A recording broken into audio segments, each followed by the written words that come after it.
When I was reading the Ives note, there were some very specific points, which is that, for example, in China, it's not just the tariffs themselves, it's the reputation and association of Musk with the policy that might drive Chinese consumers to buy domestic models. Yeah, that's right. And I think what we've seen from the Trump administration is that they've really sort of, stoked this nationalistic sentiment in other countries already. You think about Canada being a great example of this. Well, maybe not great, but an example of this where, at hockey games, suddenly, there's a booing of the national anthem.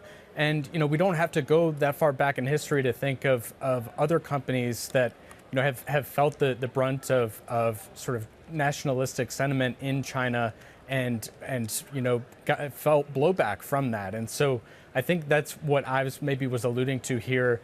And it's maybe a risk that we haven't seen necessarily in China where, whereas we've seen these Tesla takedown protests in other countries, it's not something that we're seeing on the streets of, say, Shanghai or Beijing. He calls for Elon Musk to step up, Craig, and to show leadership. Now, last time I checked, I don't think Elon Musk particularly cares what Wall Street analysts think or ask of him. But are we anticipating a return to leading this business rather than his role at the White House?